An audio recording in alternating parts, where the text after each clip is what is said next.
This is the question. How long is that going to last in season 3? I don't know, 15, 20 minutes?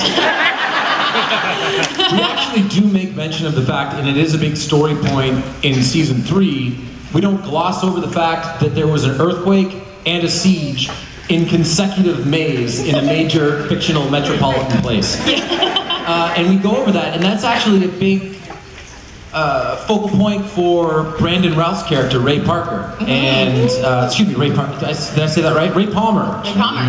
Yeah. Sunday. That's actually, it's a focal point for his character because we talk a lot about the fact that nobody wants to live in Starling City anymore, despite the fact that we have criminals on the run at the beginning of season 3. Very, very exciting. Well, talking about all the different characters, I mean, every time I go on the internet, there's a new superhero or a new villain that's being attached to season 3 of Arrow. How exciting is it for you, you know, not only just the success of Arrow, but seeing all these really cool, iconic DC characters coming to the TV? So, I feel like everyone is going to know this if you're in this room, and if you're not, you might be in the wrong room. But, you know, we have Ra's al Ghul coming in season 3 of Arrow.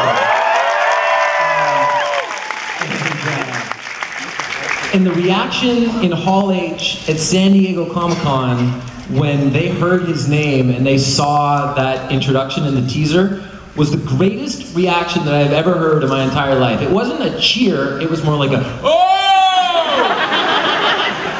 And it was really cool. It was like something that you would hear at a sporting event when there was like a huge dunk in traffic or something. Yeah, it's what DC is allowing us to do on an ongoing basis with the show is incredibly rewarding because we have given them 2 seasons. The results have been really good, and they're giving us great characters.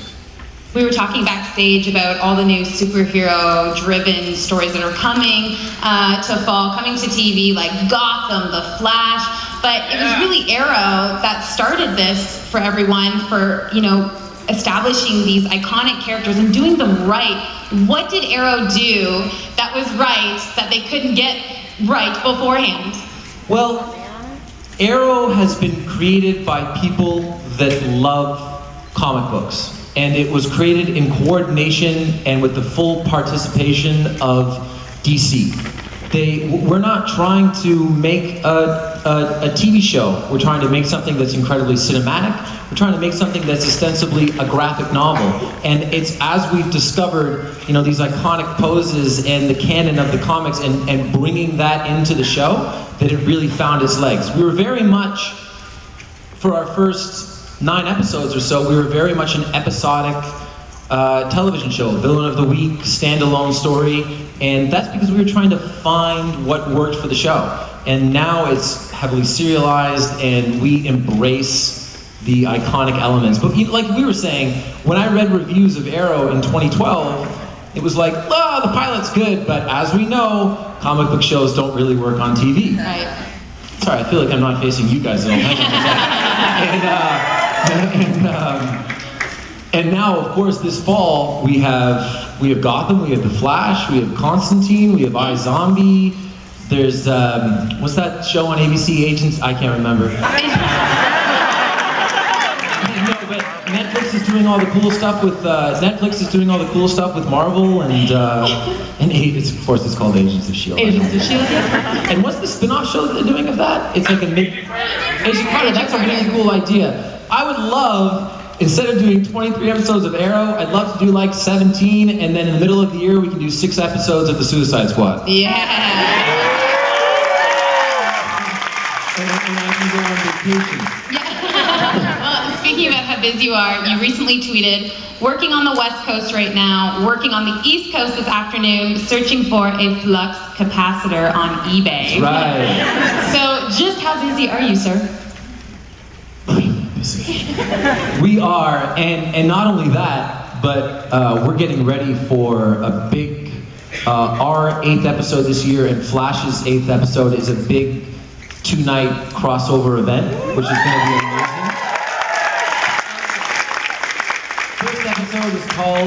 The first episode will be 108 of Flash. It's called Flash versus Arrow. Or Arrow versus Flash, as the case may be. That sounds better. And episode 2 is called... Okay, alright. But to answer your question, sorry. I already shoot 23 episodes of television, and the idea of doing more, whew, I hope everybody enjoys it. Because it's going to be incredibly challenging. Well, we thank you so much for your hard work, because we just love seeing you on TV. Yeah. But before we throw to the crowd, I definitely have to ask about Arrow and about Oliver and his relationship with Felicity.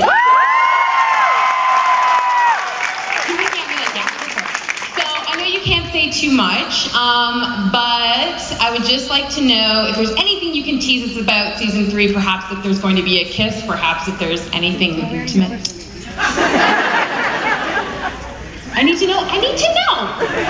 Okay, so I went home on sometime this week, and I was taking a nap. It's a true story. And I log on to my Twitter, and I saw an image from episode 301 of Felicity and I, and I immediately thought that the premiere had leaked. And I didn't realize that it was a preview, because the image that was released was like the 8th most important thing that happens in the episode. It's a crazy episode. And sets the tones for the entire season. But yeah, Oliver and we learn a lot about Oliver and his relationship with Felicity and their feelings or lack thereof for one another in the premiere. Why do you think fans are honestly obsessed with this relationship? Like, what do these two bring out in each other that fans are just driven and just attached to? I'm not sure. We like working with one another. We are good friends in real life, and we have, she really blended in well, because David and I, in the first season, we had something that we would call Foundry Fridays. So we'd be in the Arrow Cave, whatever we call it, and we would have like 12 pages of dialogue to get through, which, putting things in perspective, we do days like that where we jam a bunch of stuff in, because every episode is like a finale, and we have big things happening in every episode, and if we weren't able to have this one day where we could get through a huge chunk of the episode, then we wouldn't be able to do all the stuff that we do. So, David and I would goof around, because it's really the only way that you can get through a day like that. And, when Emily came in, she just slid into that rhythm that we have. And also, especially in the first, call it the first 9-10 episodes of the show, boy, Oliver was a dick, wasn't he? He was just, part of my language, he was just so sour, and he never smiled, and so it was a really nice reprieve, both, for the character and for me personally, to go and shoot these quick scenes with Emily where I would laugh at her, and she would be really awkward, and it was such a change of pace for the show, that I think everything grew from there. I think Felicity brings out the best in Oliver. Yes, and it's quite lovely right now, because we are shooting episode 305, which is titled The Secret Origin of Felicity Smoke. Yay! And I have 4 out of 8 days off. Unprecedented. Unprecedented. And honestly, I will say that Charlotte Ross, who is playing Felicity's mother, we shot a scene on Monday morning, and it is the most fun. We had so much fun that I was legitimately worried that the producers were going to be like, this is too much fun, you guys have to reshoot this. Yeah. So exciting. Okay, guys, I know we have, the lineups are huge. Okay, let's go to Gordon first.